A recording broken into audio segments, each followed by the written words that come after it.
What is up, YouTube? How's everyone doing today? My name is Sebastian Moth. You're watching Cold Blooded Fiends. Let's get to the show.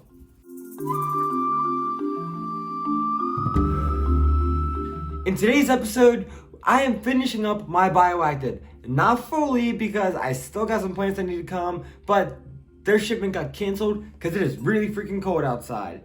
But anyways, there's something else I wanted to show you, and that is this guy. The VE100. It's a thermostat from Vivarium Electronics, and I've been wanting to get something like this for a long time. Now, I really wanted the Herbstat, but these guys are apparently just as good and a little bit cheaper. So I decided to go ahead and go with this because I could get it right from Josh's Frogs while I was ordering stuff anyways, and it finally came. Now, I will eventually be getting a Herbstat, and that way I can compare the two, decide which one I actually want to go with in the future. And that is because both of these have thermostats that you can actually run multiple enclosures off of, different temperatures and everything. So that is really cool. And that's why I'm gonna try this one out on this Bioactive. Eventually I'll get the Herbstat and I'll try that one out and just compare. See which one I actually like better. Overall looks, everything's gonna come into play on this. But we'll get into a setup video of this at another date. But my good friends over at the Forgotten Friends Reptile Sanctuary, they sent me this shirt. I did a fundraiser on my Facebook for them, and yeah, they just ended up sending me this thank you. Now, if you are in the Pennsylvania area, go check them out. They are doing awesome work over there. I mean, they're giving these animals, these reptiles, a chance that a lot of them don't get. As a lot of you might know, most reptiles die within the first year of them being bought. That's a pretty insane statistic. People just don't know how to care for them. So these guys are doing great things. They're giving them a chance that otherwise they might not have gotten. And please go check them out. Leave some love. Maybe donate whatever you can. I don't know. Whatever. Let's get to showing you guys what I'm doing with this Bioactive build, because I have an idea, but it's going to take me a while to figure it out.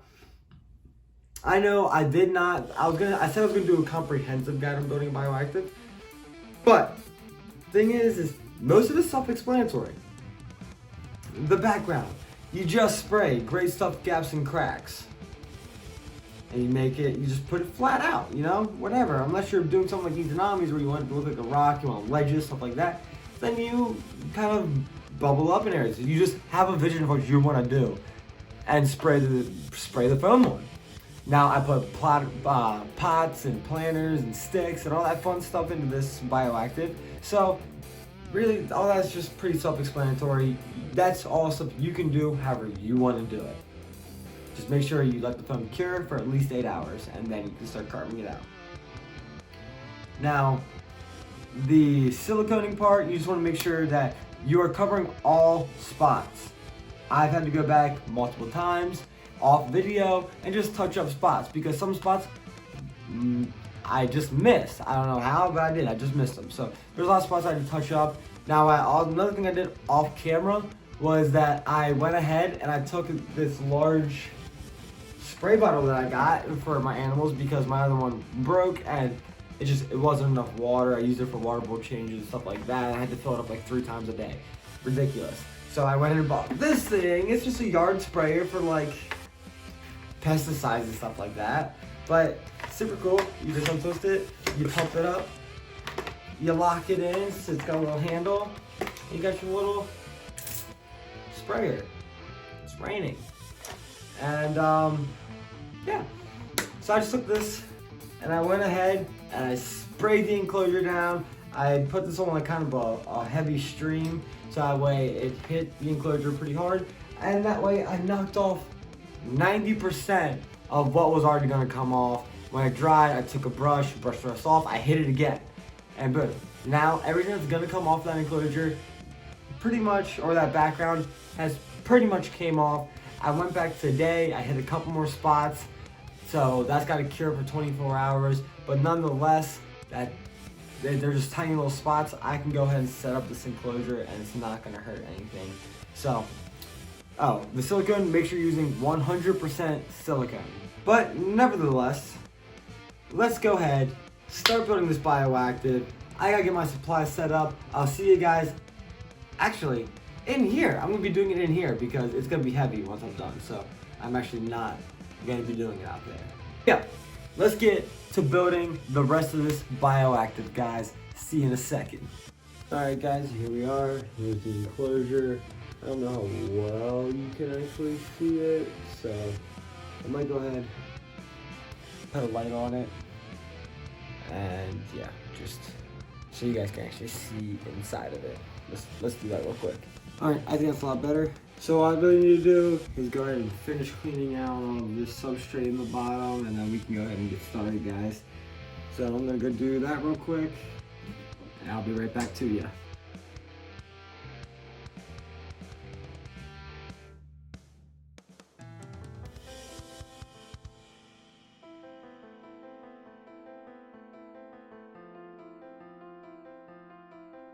So you guys might remember this Leka, however you pronounce it. It is a false bottom. It's a light expanded clay, and it's great. It's awesome. It's a awesome drainage layer, and it actually retains moisture, so it's better than like pebbles or anything like that. But anyways, I have to rinse with water, and then we'll get to go ahead and start building. So all I'm actually gonna do, and I'm gonna poke some holes in the bottom of this. It says with dechlorinated tap water, but I don't see why regular water would hurt this any. So I'm just gonna go ahead and poke a couple holes in the bottom and go to my bathtub and rinse water through it and just let it drain out. So, yeah, I mean, I could use this, but it just seems like a lot of work to dechlorinate that much water just to rinse this. So that's what I'm gonna do.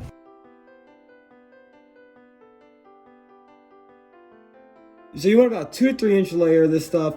That will allow for a very, very nice drainage layer.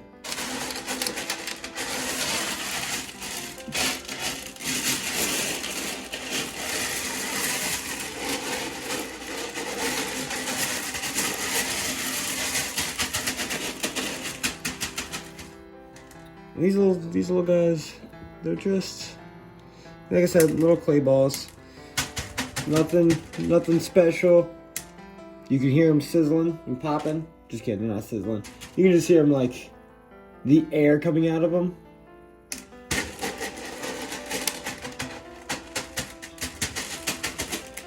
Now, what I'm gonna do is I'm gonna actually kickstart this off by adding a nice, just to actually add some water to the base layer.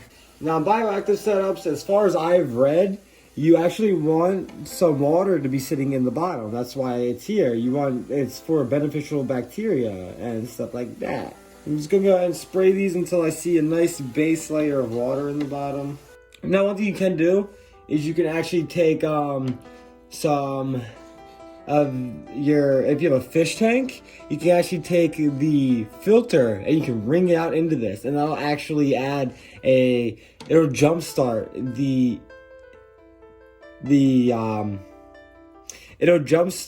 the beneficial bacteria, which is really cool. So if you have a fish tank at home, you're looking to do one of these, you're already a step ahead of me. I mean, I have a snail tank. The thing is that the snail doesn't really produce too much waste per se, so it's not going to be too beneficial for me to add any of the water into here or anything like that. So I'm just not going to do that. All right, so this is actually taking forever.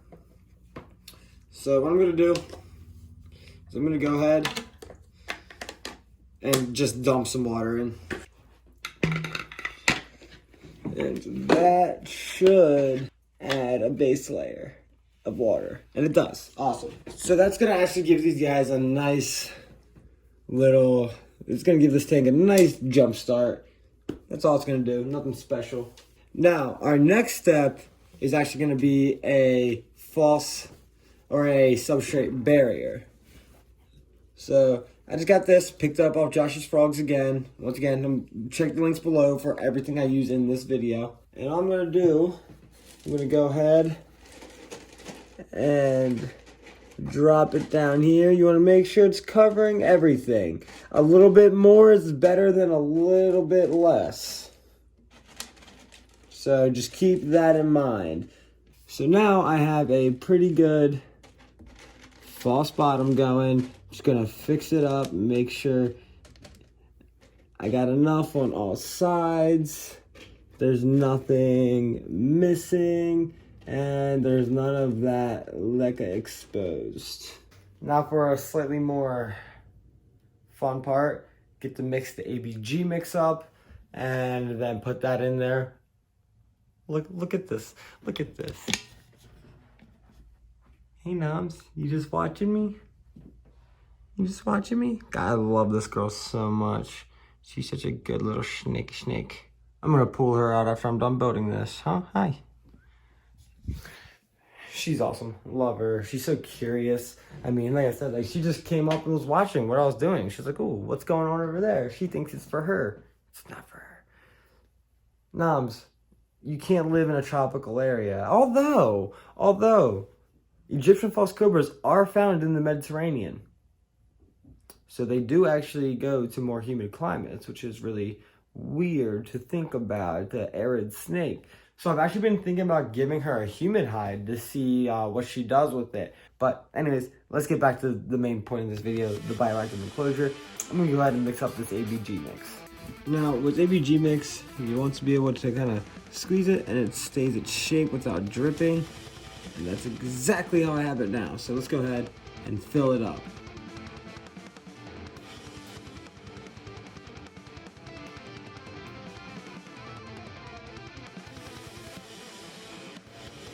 Alright guys, so I followed what Josh's Frog said about the 40 gallon and how many bags. It's right. It's right. It's a good fair amount of ABG mix. It's not a bad amount. Personally, I want some more. So I'm going to go to my local pet store, pick up 2 more bags, because I got to fill up all of these guys too for the plants. And then, yeah. That'll be that. So, yeah, I'm gonna go ahead, go pick up 2 more bags. I'll be right back.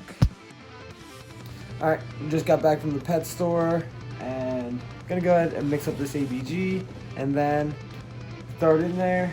And then I'm gonna go prep the plants to plant in. So yeah, let's get to it, guys. Alright guys, I think that the last 2 bags, they made a huge difference. I think I could have done with maybe just 1 more bag, but my local mom and pop only had 2 bags. So, I mean, it's surprising that these shops even carry stuff like that, but my local mom and pop is just awesome. So, yeah, I gotta go prep the plants. I'm not gonna show you guys what I do for that. So, let's go ahead, get to plant this enclosure. And I'm back. Alright guys, before we actually do plant this enclosure, remember to like, comment, subscribe, share with a couple friends, all that fun stuff. Alright, let's go see how I'm going to plant this thing.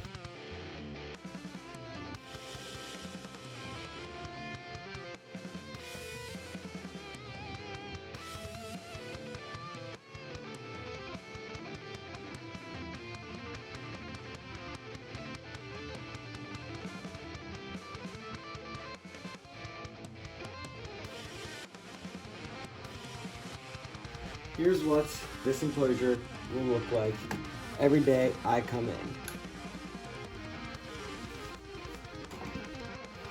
Oh, yes. So as things grow in, it'll fill out more. I'll probably get some more foreground plants, just because it is a ball python. They like a lot of clutter, so probably end up getting some more foreground plants, some stuff that'll grow across.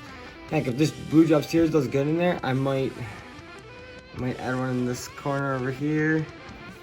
But all in all, guys, I think it looks pretty freaking good for a first-time bioactive.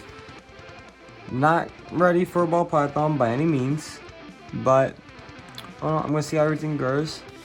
Make sure everything is good, happy, healthy, and then we'll see.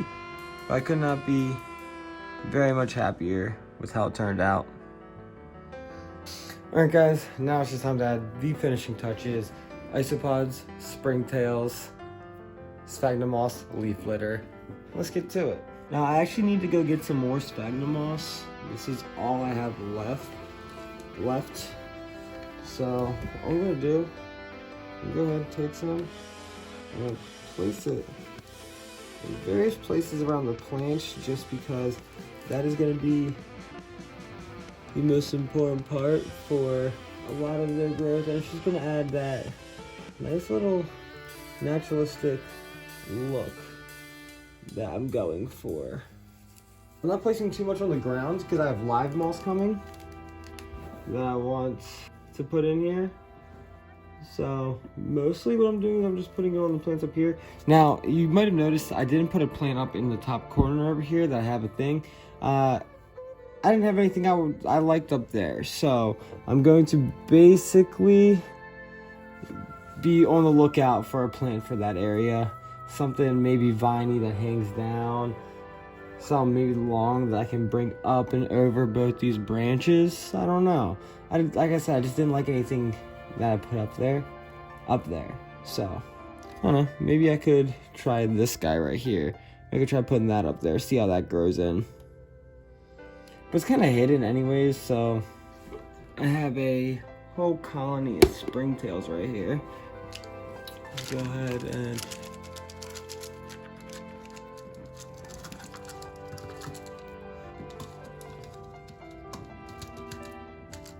sprinkle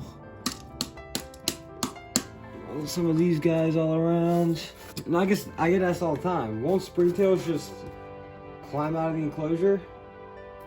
Thing is yes, they can. And there's nothing stopping them from doing so.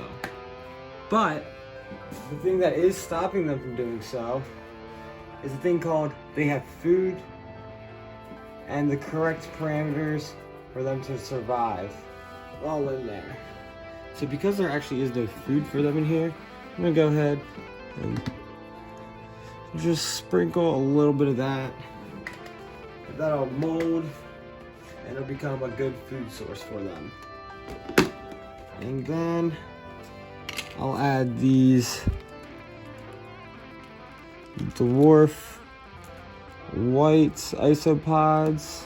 On top of the dwarf whites, I got some more dairy cows. You can't see them right now because of the light, but I have a little colony of dairy cows I'm trying to make, but these guys are bigger, so I ended up deciding to get them. And now we have our sterilized leaf litter that is going to become a food source for the isopods and even the springtails. Now, the more food that the springtails and isopods eat, the more waste they produce, which is more food for the plants.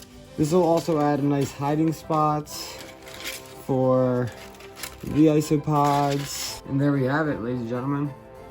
That is the Bioactive enclosure. For now.